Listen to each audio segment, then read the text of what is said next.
She threw me on the street the day after my son's funeral, claiming the house was hers now. At the will reading, she laughed. "Hope you enjoy being homeless, Eleanor." Then the lawyer opened the sealed envelope. "If you're watching this, subscribe and let me know where you're watching from. Now, hit that like button if you enjoy stories about karma. And let me tell you how this all started. Because sometimes the best revenge is just letting people reveal exactly who they really are." The call came at 3:17 a.m. on a Tuesday. David's voice on the other end was strained, breathless. "Mom, something's wrong. My chest. I can't." The line went dead. By the time I reached the hospital, my 45-year-old son was gone.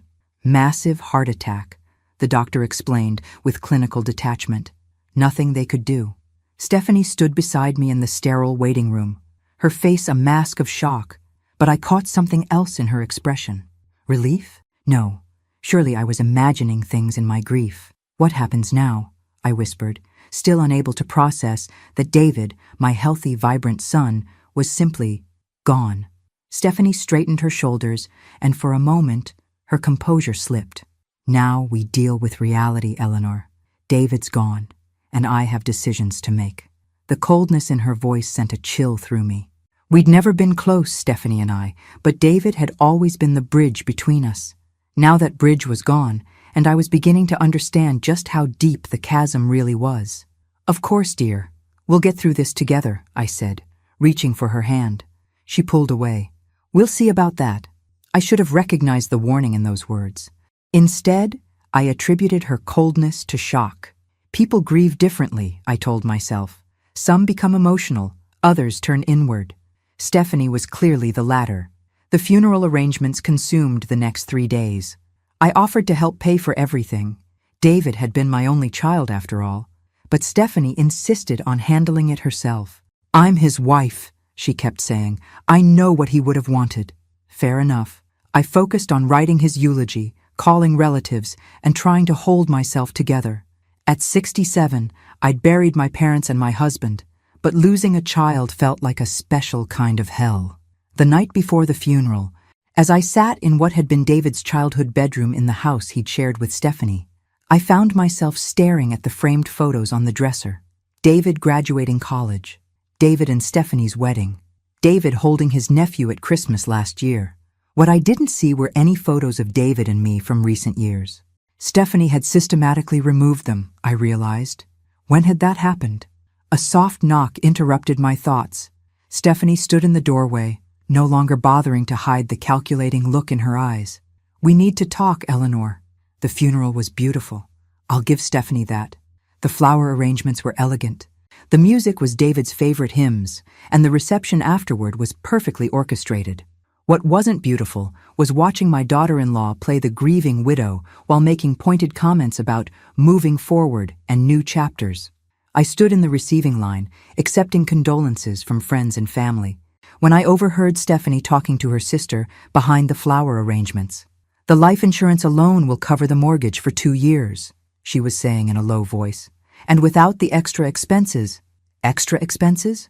What extra expenses?" "What about Eleanor?" her sister asked. "Where will she go?" Stephanie's laugh was sharp and brittle. "That's not my problem anymore. She can figure it out like the rest of us adults." My blood ran cold. I'd been living with them for 2 years, ever since I'd sold my own home to help with their down payment. David had insisted it would be temporary, just until I found something smaller and more manageable. Somehow, temporary had stretched into permanent, and I'd grown comfortable in the routine of helping with the house, cooking dinner, being useful. Apparently, I'd been naive. "Eleanor." Stephanie appeared at my elbow, her public face firmly in place. "Could you help me in the kitchen? There are some things we need to discuss." I followed her through the crowd of mourners, nodding at neighbors and accepting final hugs from my sister, who was flying back to Phoenix in the morning. In the kitchen, Stephanie closed the door and turned to face me. "I'm going to be direct," she said, her voice calm and businesslike. "This house is in David's name, which means it's mine now. I need time and space to process my grief without complications." "Complications?"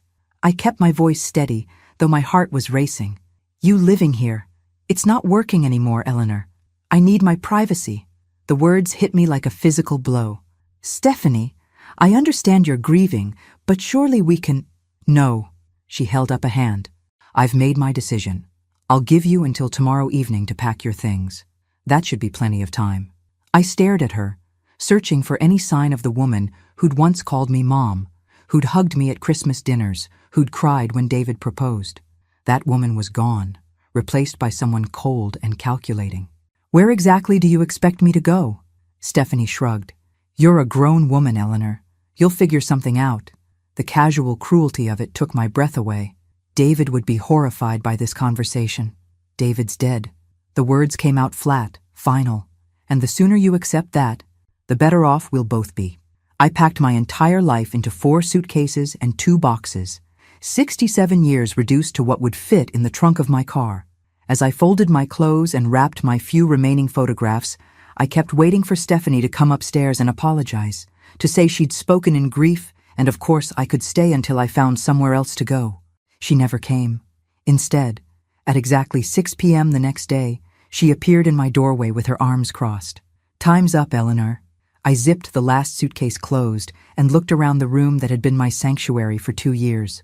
The walls were bare now, stripped of the few personal touches I'd been allowed to add. It looked like a guest room again, which I supposed it always had been. I'll need a few more minutes to get everything to the car, I said. I'll help you. It wasn't an offer. It was a statement. Stephanie wanted me gone, and she wanted to make sure it happened quickly. We made 3 trips in silence. As I loaded the last box into my car, I turned to say goodbye, maybe to make one final appeal to whatever remained of her humanity. I know you're angry with me for some reason, I said quietly. I wish I knew what I'd done wrong so I could fix it. Stephanie's expression didn't soften. You didn't do anything wrong. Eleanor, you just exist. In my space, in my life, in my way. David felt sorry for you, but I don't. The honesty was brutal and somehow cleaner than the polite fiction we'd been maintaining. I see. I got into my car and rolled down the window. Will you at least tell me if there's going to be a formal reading of David's will? I assume he left something? Why would he leave you anything? Stephanie's voice was genuinely puzzled. You're not his wife, and it's not like you ever contributed financially to our household. The irony was so sharp it actually made me smile. The $40,000 I'd given them for the down payment might disagree with that assessment. But clearly Stephanie had either conveniently forgotten or genuinely convinced herself it had been a gift. Of course, I said. Silly of me to assume. I drove away without looking back, heading toward the Hampton Inn on Route 9. It was the closest hotel I could afford while I figured out what came next. In the rearview mirror, I watched Stephanie stand in the driveway until my car disappeared around the corner.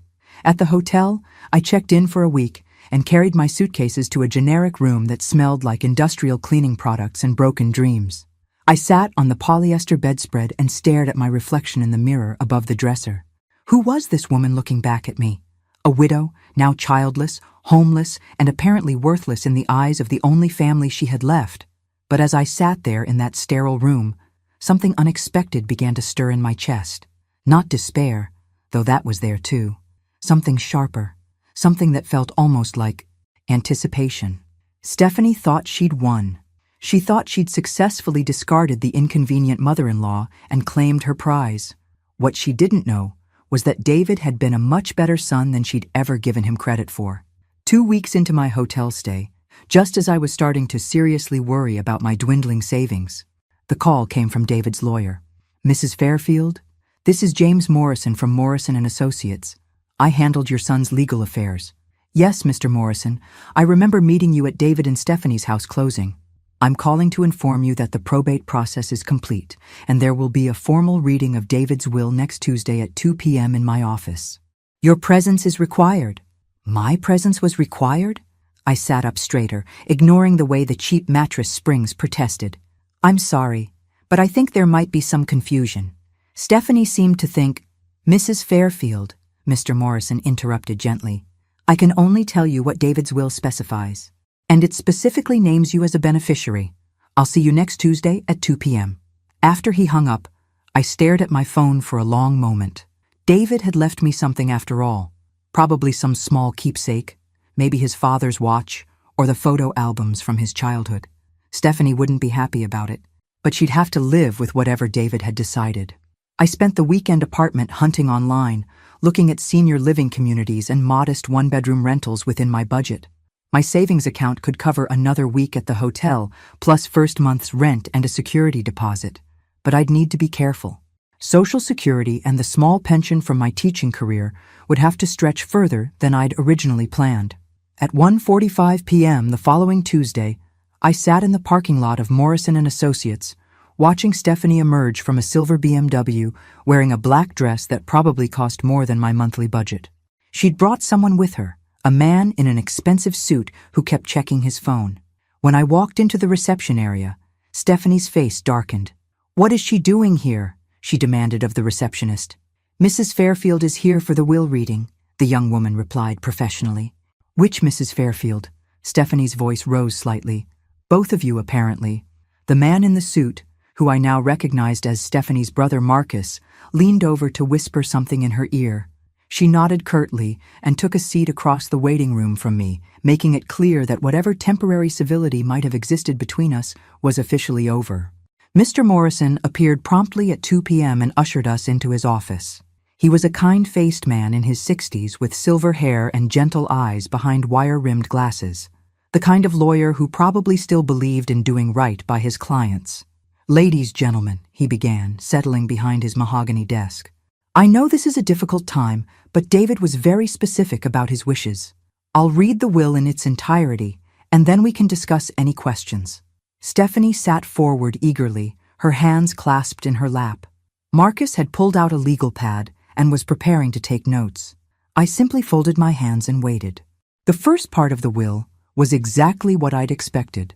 Stephanie inherited the house, the cars, David's retirement accounts, and his life insurance policy. She nodded approvingly at each item, occasionally glancing at me with something that looked like satisfaction. Then Mr. Morrison's voice changed slightly, and I knew we were approaching something important. There is, however, one final provision that David added just 3 months ago. The atmosphere in the room shifted. Stephanie stopped nodding and leaned forward, her eyes sharp with sudden attention. Marcus set down his pen, and I found myself holding my breath. Mr. Morrison cleared his throat and continued reading. "To my mother, Eleanor Fairfield, who provided the down payment for our home and has never asked for repayment, I leave the contents of Safety Deposit Box U337 at First National Bank, along with all associated documentation and account information contained therein." "What safety deposit box?" Stephanie's voice was sharp. "David never mentioned a safety deposit box." Mr. Morrison looked up from the document. Apparently it was something he maintained privately. He was quite specific that the contents should go to his mother. I was as surprised as Stephanie, but for different reasons. David had never mentioned a safety deposit box to me either. What could he possibly have put there that was meant for me? "What's in it?" Marcus asked, his lawyer instincts kicking in. "I have no idea," Mr. Morrison replied honestly. "David simply provided the bank information and instructions that Mrs. Fairfield should have full access upon his death." Stephanie's face was flushed with anger. "This is ridiculous. If there's anything of value in that box, it should be part of the estate. We need to contest this." "You're certainly free to try," Mr. Morrison said mildly, "but the provision is very clear, and David was completely competent when he added it to his will. I witnessed the document myself." "When exactly did he add this provision?" I asked quietly. Mr. Morrison consulted his notes. 3 months ago, February 15th, he came in specifically to make this addition. February 15th. I remembered that date clearly because it was the day after Valentine's Day, and David had seemed unusually quiet during our family dinner.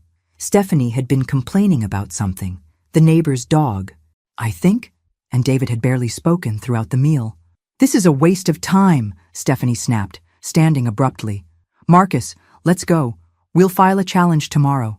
"Actually," Mr. Morrison said, pulling out another document, "before you leave, I need to inform you both that David left specific instructions for his mother regarding the contents of the safety deposit box. Mrs. Fairfield, he wanted you to access it within the next few days, once you've completed the necessary documentation with the bank." He handed me a sealed envelope. "These are the bank documents and his personal key. The bank will need to verify the death certificate and process the paperwork before you can access the box. Usually takes about 3 business days. Stephanie's eyes fixed on the envelope in my hands like a hawk watching a mouse. I'm coming with you to the bank. I'm afraid that's not possible, Mr. Morrison interjected. The safety deposit box access is restricted to Mrs. Eleanor Fairfield only. Bank policy. This is insane, Stephanie sputtered. How do we even know there's anything valuable in there? It could be empty, or just sentimental junk. I stood up, clutching the envelope. I suppose we'll find out next week. As we filed out of the office, I could feel Stephanie's eyes boring into my back. In the parking lot, she cornered me beside my car. Eleanor, let's be reasonable about this. Whatever's in that box, we should share it. David would have wanted his wife to benefit from anything he left behind. For the first time since David's death, I almost smiled. You made it very clear that you don't believe David would have left me anything. Now suddenly you're concerned about sharing? I'm just saying, you're saying whatever you think will get you access to that safety deposit box. I unlocked my car door. But David was very specific. The contents are mine. Her mask slipped completely then, revealing the cold calculation beneath. Don't forget, Eleanor, you're homeless. You need my goodwill more than I need yours. I paused with my hand on the car door. Actually, Stephanie, I don't think I need anything from you at all. 3 business days later, after providing the death certificate and completing the bank's paperwork, I finally stood before safety deposit box Dr. 3337 at First National Bank. The bank manager, Mrs. Peterson, was expecting me. She'd obviously been briefed about the situation because she offered her condolences and escorted me personally to the vault area. Box 337 is one of our larger units, she explained, as we walked through the security doors. Your son rented it about 5 years ago and visited quite regularly. 5 years? David had been planning something for 5 years? Mrs. Peterson used her master key while I inserted David's key, and the box slid out smoothly. It was indeed large, about the size of a briefcase, and surprisingly heavy. Take all the time you need, Mrs. Peterson said, showing me to a private viewing room. I'll be at my desk when you're finished. Alone in the small, windowless room, I lifted the lid of the safety deposit box. The first thing I saw was a letter addressed to me in David's familiar handwriting. My hands trembled as I opened it. Mom, it began, if you're reading this, then I'm gone, and Stephanie has probably shown you exactly who she really is. I'm sorry for that, but I'm not surprised. I've known for years what kind of person I married, and I've been preparing for this possibility. My heart raced as I continued reading. You gave us $40,000 for our house down payment. I know you thought of it as a loan, even though you never asked for repayment. I've been investing that money for the past 5 years, adding to it whenever possible. The money in the accompanying accounts isn't just repayment. It's what careful investing has grown into. I set the letter down with shaking hands and looked at the documents underneath. Bank statements, investment portfolios, account numbers. My eyes scanned the balance sheets, trying to make sense of the numbers. $185,000 in various investment accounts, all in my name, all accessible with proper documentation. I picked up David's letter again, hardly believing what I was reading. I also discovered that Stephanie has been telling people you contribute nothing to our household. What she doesn't mention is that our mortgage has been automatically paid from my salary account for the entire time you've lived with us. Any money you've given us went straight into investments for your future. The letter continued. I've been documenting everything, Mom. Every email, every text, every casual comment she's made about you. It's all in the folder labeled documentation. I thought you should know what kind of person has been living in our house. My vision blurred as I reached for the folder he'd mentioned. Inside were printed emails, text message screenshots, even photographs of credit card statements, evidence of years of manipulation and deceit. The final paragraph of David's letter made my eyes fill with tears. You deserve so much better than the way she's treated you. Take this money and build yourself a life where no one can make you feel unwanted ever again. And Mom, don't tell Stephanie about any of this until you're safely away from her. Trust me on this one. All my love, David. I sat in that little room for nearly an hour, reading through everything David had left for me. By the time I emerged, I had a clear picture of exactly how my daughter-in-law had been manipulating both of us for years. Mrs. Peterson helped me transfer all the documents to a large envelope and explained the process for accessing the investment accounts. As I walked to my car, my phone rang. "Eleanor?" Stephanie's voice was falsely sweet. "I was wondering if you'd like to come by for lunch today. We could discuss what you found in the safety deposit box." I smiled at my reflection in the car window. "That's very generous, Stephanie. I'll be there at noon." It was time for Stephanie to learn that sometimes the people you underestimate are the ones who surprise you most.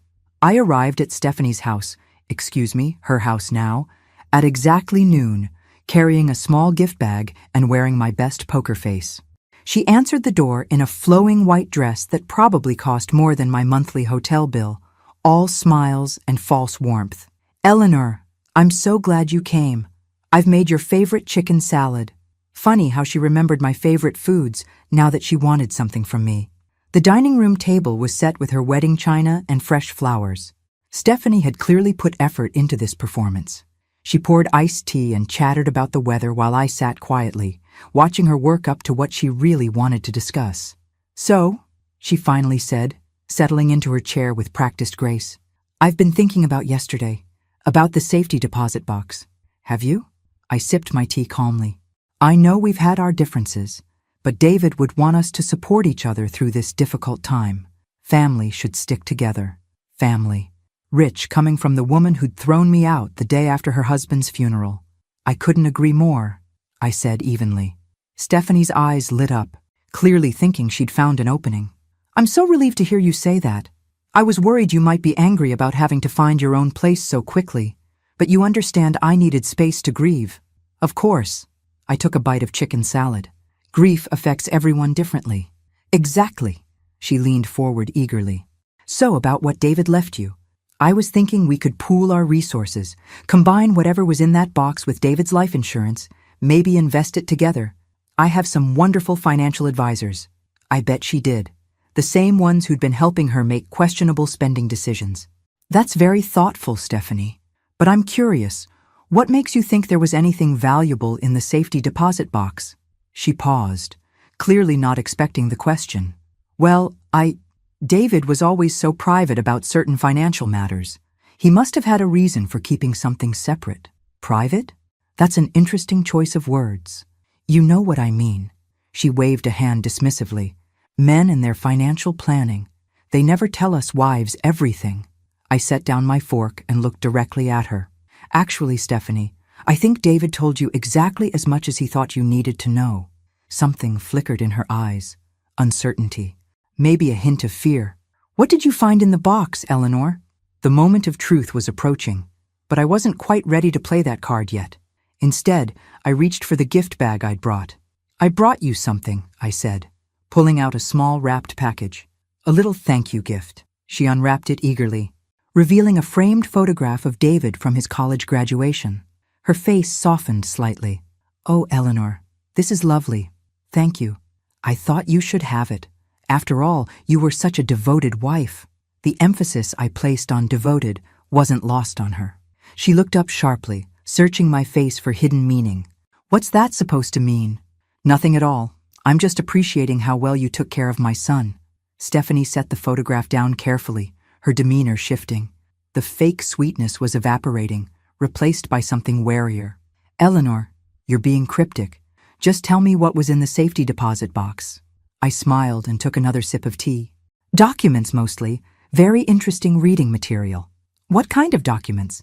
"Oh, you know, financial records, investment statements, some correspondence." I paused meaningfully. "Quite a few printed emails and text messages." The color drained from Stephanie's face. "Text messages?"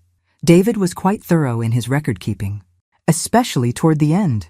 I pulled out my phone and opened the photos David had taken of various text conversations. "Would you like to see one? This is from about 6 months ago." I turned the screen toward her, showing a screenshot of her texting her sister. "God, I can't wait until that old bat finally moves out. Then we can turn her room into the home gym I've been wanting." Stephanie lunged for my phone, but I pulled it back smoothly. "There are dozens more," I said conversationally. David was apparently very good at documentation. "This next one is particularly enlightening. It's you texting Marcus about how you've been convincing David that I should contribute to household expenses when the mortgage was already budgeted from his salary. Stop. Stephanie's voice was barely a whisper. And then there's the email where you're laughing with your sister about how gullible I am, how easy it was to make me feel like a burden when you'd already planned to kick me out after David's death. I set the phone down and looked at her with what I hoped was mild curiosity. That was forward-thinking of you. By the way, planning my eviction while David was still alive? Stephanie's composure finally cracked completely. He had no right to save private messages. Actually, he had every right. It was his house, and you were discussing his mother. I leaned back in my chair. The question is, what are we going to do about this situation? What do you want? The mask was completely off now, revealing the calculating woman underneath. Want? I don't want anything from you, Stephanie. I never did. Then why are you doing this? What's the point of humiliating me? I considered the question seriously. You know, you're right. There's no point in humiliating you. You've done that perfectly well yourself. I don't understand. You threw me out of my home the day after my son's funeral. You told me I was worthless, that David felt sorry for me, that I'd contributed nothing to your household. I stood up slowly. But here's what you didn't understand about David. He saw everything. Every cruel comment, every manipulation, every lie you told. Stephanie was gripping the edge of the table, her knuckles white. And you want to know the really beautiful part? I continued. He documented all of it, not to hurt you, but to protect me, because he knew that once he was gone, you'd show your true colors. You can't prove any of this would hold up in court. Court? I laughed, and the sound surprised even me. Oh, sweetie, I'm not taking you to court. Stephanie blinked, clearly confused by my response. You're not? Why would I? You've already given me everything I need. I don't understand what you're talking about. I pulled out the folder from David's safety deposit box and placed it on the table between us. David left me more than just text screenshots, Stephanie. He left me 5 years' worth of evidence showing exactly how you've been manipulating both of us. She stared at the folder like it might bite her. Bank statements showing that the house payments have been automatically deducted from David's salary for the entire time I've been living here. Email chains between you and Marcus discussing how to handle the Eleanor situation. Credit card statements showing luxury purchases made on the same days you told David we couldn't afford basic household items. Stephanie's breathing was becoming shallow. David saved all of that? David documented everything, including copies of the emails you sent to your friends calling him a pushover and joking about how easy it was to manipulate him into thinking I was a financial burden. That hit home. Stephanie flinched as if I'd slapped her. You want to know what I found most interesting? I continued, opening the folder.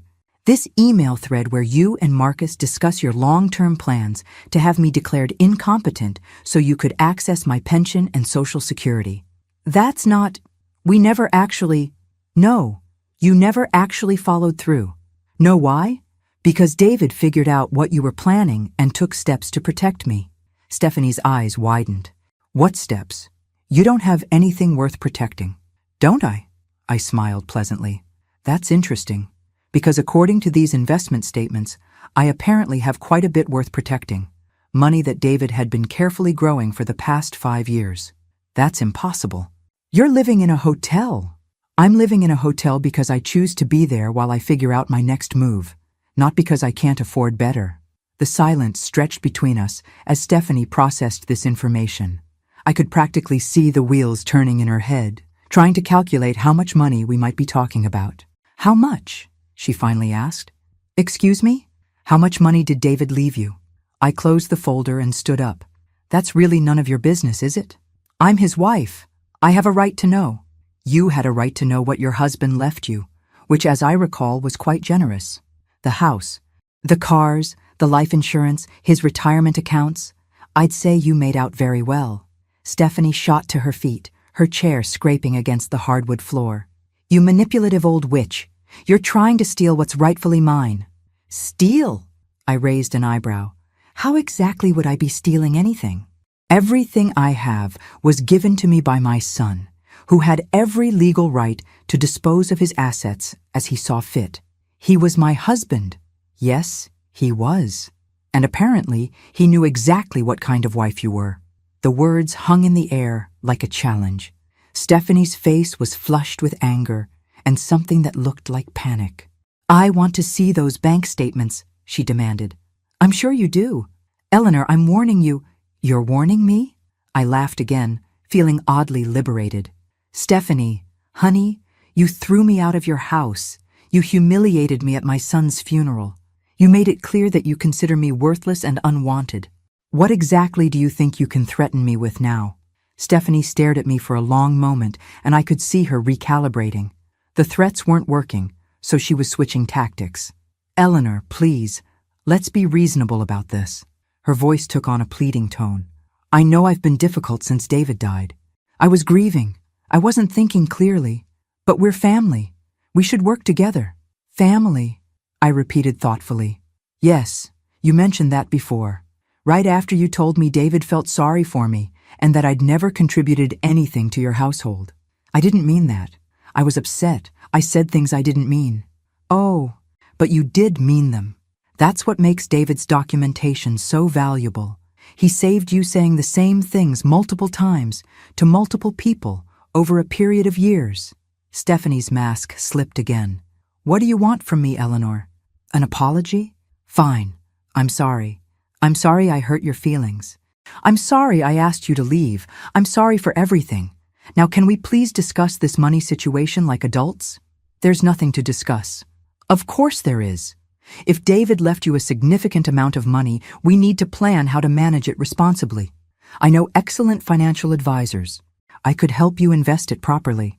"You mean you could help me spend it properly?" "That's not what I said. It's what you meant." I picked up my purse. "Stephanie, let me be very clear about something. The money David left me isn't an inheritance that fell into my lap. It's the return on the $40,000 I gave you for your house down payment, plus 5 years of careful investment." Her mouth fell open. $40,000?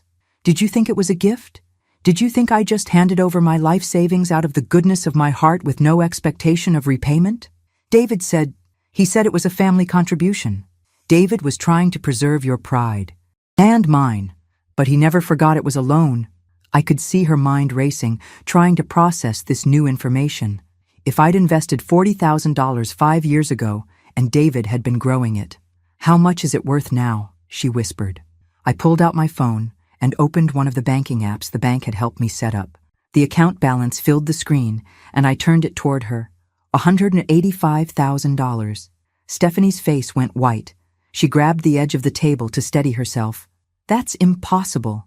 David was a careful investor, and apparently he was very motivated to make sure his mother was taken care of. But that's almost as much as the life insurance policy." "Yes, it is. That money should be part of the estate. It should be split between us." "Should it? Based on what legal principle? Based on the fact that I'm his wife and you're just his mother." The casual cruelty in those words, "just his mother," hit me like a physical blow. But instead of pain, I felt something else. Clarity. "You know what, Stephanie? You're absolutely right. I am just his mother. The woman who gave birth to him, raised him, supported him through college, and lent him the down payment for the house where you threw me out like garbage." I stood up and slung my purse over my shoulder. And apparently, that was enough for David to make sure I'd never have to depend on anyone's charity again. "Wait," Stephanie called as I headed toward the door. "Eleanor, wait. We can work this out. Please, just sit down. Let's talk about this rationally." I paused in the doorway and turned back to face her. "What exactly do you think we need to work out? The money situation, our relationship, everything." She was speaking quickly now, panic making her voice tight. "Look, I know I made mistakes. I was stressed about David's death, worried about finances, and I took it out on you. But we can fix this." "I'm sure you were worried about finances," I said quietly. "But not for the reasons you're claiming." "What's that supposed to mean?" I pulled out one more document from David's folder, one I'd been saving for last. "It means David also documented your spending habits, Stephanie, including the $15,000 you charged to credit cards in the month before he died." Her face went ashen. "Spa treatments, designer clothes, a weekend in New York with your sister, all while telling David you were worried about money for groceries. That's not—" "I wasn't—" "You weren't what? planning to live off his life insurance while throwing out the inconvenient mother-in-law who might interfere with your lifestyle? Stephanie collapsed back into her chair, the fight going out of her. You don't understand the pressure I was under. What pressure? Everyone expected me to be the perfect wife, the perfect hostess, David's colleagues, the neighbors, my family. Do you have any idea how exhausting it is to maintain appearances? I looked at her sitting there in her designer dress, in her beautiful house, surrounded by luxury, complaining about the burden of appearances. No, Stephanie, I don't, because I was too busy actually taking care of your husband while you were busy spending his money. I loved David. You loved what David could provide for you. There's a difference. She was crying now, ugly tears that smeared her perfect makeup. I can't lose everything. I can't go back to being nobody. You're not nobody, Stephanie. You're David's widow. You inherited a $500,000 house, a $200,000 life insurance policy, and his retirement accounts. You're financially set for life if you manage it properly. But it's not enough for the life I planned. Then maybe you planned the wrong life. I walked toward the door again. And this time she didn't try to stop me with words. Instead, there was a soft thud behind me. I turned to see Stephanie slumped forward in her chair, her face gray, her breathing shallow. For a moment, I thought she might actually be having a medical emergency. Then I realized what I was seeing. Complete defeat. The moment when someone realizes they've lost everything they thought they were entitled to, and there's no manipulation or charm or cruelty that can get it back. I can't, she whispered. I can't lose everything. You're not losing everything, Stephanie. You're losing the things that never belonged to you in the first place. I left her there in her expensive dining room, surrounded by her wedding china and her carefully constructed life, and walked out into the sunshine of my new beginning. Sometimes the best revenge isn't revenge at all. Sometimes it's just justice, served exactly when it's needed most. And sometimes, if you're very lucky, it comes with a hefty bank balance and the knowledge that the child you raised turned out to be exactly the man you hoped he'd become. David had taken care of me after all, just like he'd promised he always would. Even from beyond the grave, my son had kept his word, and that, more than any amount of money, was the greatest gift he could have given me. Thanks for listening. Don't forget to subscribe and feel free to share your story in the comments. Your voice matters.